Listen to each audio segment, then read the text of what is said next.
মহাভারত। এটা তো বাসুদেবের শঙ্খের আওয়াজ প্রিয় ভীম, কিন্তু এর সাথে আমার প্রিয় অর্জুনের গান্ডীবের টঙ্কার কেন শোনা গেল না? এমন হয়নি তো যে আমার প্রিয় অর্জুন বীরগতি প্রাপ্ত হয়ে গেছে আর ক্রোধের বশে বাসুদেব অস্ত্র উঠিয়ে নিয়েছে?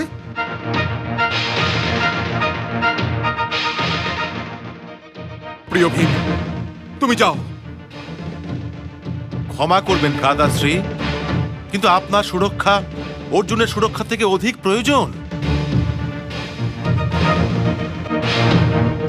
হে সাত্যকী, আমি দেখতে পাচ্ছি যে তুমি ভীষণ আহত হয়েছ, কিন্তু তবুও তোমাকে আমি বলছি যে অর্জুনের সহায়তার জন্য তুমি যাও।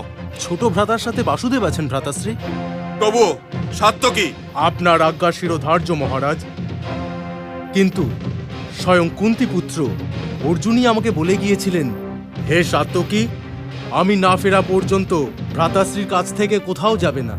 আর আমিও ওনাকে কথা দিয়েছিলাম, উনি না ফেরা পর্যন্ত ওনার জায়গায় আমি আপনার সুরক্ষায় দাঁড়িয়ে থাকব। ওই বৃদ্ধ ব্রাহ্মণ আমাদের মধ্যে কোনো একজনের আয়ত্তে আসার নয়। আর এই বিষয়ে আমি বলবান ভীমের সাথে একমত যে আপনার সুরক্ষা অর্জুনের সুরক্ষার থেকে অনেক বেশি গুরুত্বপূর্ণ। তাছাড়া এটাও ভাবুন মহারাজ, যে যার সাথে স্বয়ং বাসুদেব আছেন, ওনার আর অন্য কারোর সহায়তার কি প্রয়োজন হতে পারে? আমি তবুও চাইছি মহারথী সাত্যকী যে তুমি যাও। যথা আজ্ঞা। চলো সারথি।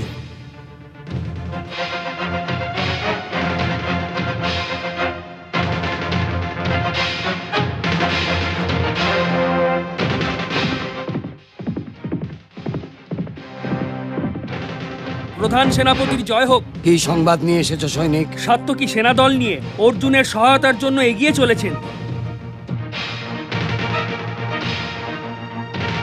আক্রমণ!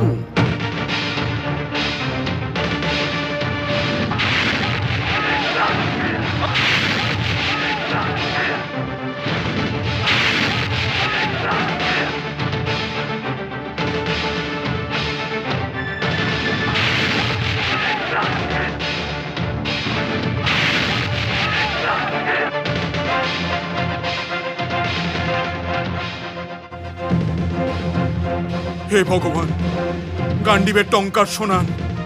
আপনি একটুও চিন্তা করবেন না ভ্রাতাশ্রী, প্রিয় অর্জুনের সঙ্গে স্বয়ং বাসুদেব আছেন।